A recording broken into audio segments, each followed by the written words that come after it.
Hello everyone, welcome to my Bold and Beautiful Now channel. As always, this time I have appeared with the mysterious soap opera. So don't delay, like and subscribe now, and stay tuned. Trust wishes Thomas never-ending joy with Paris at Eric's home. Thomas looked at outlined pictures. Eric radiated about Thomas' impending wedding day and inquired as to whether Thomas was invigorated. Thomas inquired as to whether he looked it. Eric couldn't wait to welcome Paris into the family, and it showed on Thomas' face. Rich concurred. Thomas proposed wedding Paris by the pool. Eric kidded about wearing one of Edge's old Speedos or Donna's suits, and Thomas felt sorry he'd messed around with Eric. Edge expressed that Eric would constantly be one stride ahead. According to Rich and Eric, everyone was in support of Thomas' wedding. Thomas commented that everybody was except Trust. Thomas communicated his distress for harming Trust, who thought he got back to accommodate with her. Edge said Thomas had expected to find a lady who was dedicated to him. Eric figured Trust would grasp that one day. Thomas hoped that Hope wouldn't suffer as a result of his happiness. Edge said Thomas made it sound like it was his shortcoming. However, it wasn't. That's what Thomas knew. Yet he felt miserable that he found satisfaction while Trust appeared to be lost. Edge was certain expectation would track down her direction and push ahead. Thomas commented that he was pushing ahead as well, and back to Paris with Paris and Douglas. Rich wasn't happy about it, but he said that his son had to do what was best for him and Douglas. Eric agreed and gave Thomas a hug. Brooke speculated in Eric's office that Hope had intended to return to Thomas in order to avoid repeating her mother's mistakes and falling in love with Finn. Hope claimed that she had always respected and looked up to her mother. It only is that, Trust said. Brooke realized that she wasn't a decent good example in her own life, and in her childhood, she'd done anything she desired. She had harmed numerous people, including her children, friends, and family. Brooke was heartbroken and asserted Trust had been in it. Brooke comprehended that it was the reason Trust had been cautious in her life. Brooke said that Hope needed to see what was driving her desire to be with Thomas, while Hope wept. Just let him go. Brooke begged, please, just support his engagement to Paris. Brooke's words checked out to Trust, who couldn't completely accept that she hadn't seen it up to that point. Brooke reasoned that Hope simply required self-patience. Trust said she thought often about Thomas. Brooke realized that it was hard.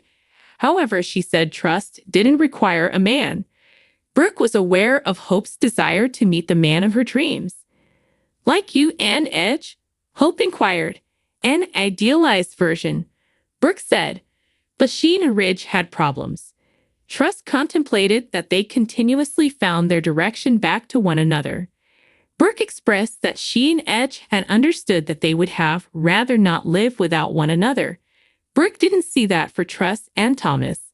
Hope was reassured by Brooke that she was a snare. Hope laughed. Brooke accepted that Trust's ideal man was out there, yet it wouldn't be Finn. Oh, Mom, I would never. Hope responded with sarcasm.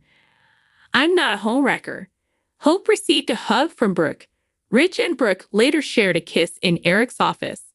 Edge said he'd had a decent talk with his child, and Brooke uncovered that she likewise had one with her little girl. Rich inquired about Hope's acceptance of the engagement. Brooke believed so.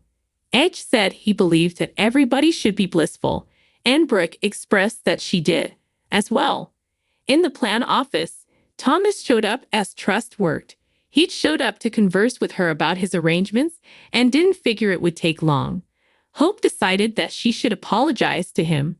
When he returned home, excited to begin the next chapter of his life with Paris, she stated that she had not handled it well. She expressed regret and stated that he deserved better from her.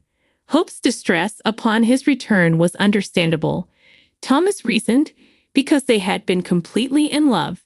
Trust said it had been a battle for her in light of how his commitment affected them and their loved ones. She thought Thomas was hurrying and attempting to abandon his past with Trust him. Thomas responded that was not the case. Trust said that he'd made sense of it, and Trust hoped everything would work out for him, assuming he needed a future with Paris. Thomas inquired as to whether Trust would not joke about this. It appeared to torment her to say it. However, that's what she expressed, assuming the stars have aligned just right. She trusted it made a big difference to him. He stated that he and Paris and Douglas were returning to France. He figured she'd wished she'd invested more energy with their child. Trust was certain they'd resolve it, since Douglas had a home in France that he was content with. Thomas vowed to never take their child from Trust. Thomas let Trust know that Douglas cherished her so much, and she answered that she adored Douglas to such an extent. Thomas said it was hard as he took Hope's hand. He was upset for all that, and trusted she comprehended him continuing on with his personal business. He was certain she would follow suit. He stated that numerous men would call. He urged her to select the best option and make it work regardless. Thomas embraced Trust and bid farewell. "Bye," she articulated, not viewing at him as he left. After a couple of seconds, she half smiled through her tears. At Il Giardino, Luna kept on partaking in her dinner with her folks, and Poppy proposed to welcome RJ the following time. Bill said he wasn't RJ's most loved individual. However, Luna expressed that RJ upheld her and what satisfied her. She believed that nothing would stand in the way of her family's relationship. Poppy attempted caviar interestingly, and Luna commented that Italian caviar was truly outstanding on the planet. Luna uncovered that Bill had been giving her a brief training on the better things throughout everyday life. Bill communicated his longing to open them to all the world brought to the table. Luna referenced that Bill had taken her to the clamoring Spencer building. Bill bet that it was not nearly as good as Forrester. Luna conceded that they were various organizations. However, it had woken her up to different potential outcomes. Bill appreciated Luna's openness. It meant that he could persuade her to join the good guys. He asserted that she was born with Spencer in her blood. Poppy smiled at Luna. Everything that came with being a Spencer was Bill's dream for his daughter. Luna thanked him. Bill returned the opinion. "I want to say thank you for being the amazing young woman that you are and for coming into my life." Bill said once more how proud he was to call her daughter. She felt the same way about him, and he said he was prepared to embrace her when she was.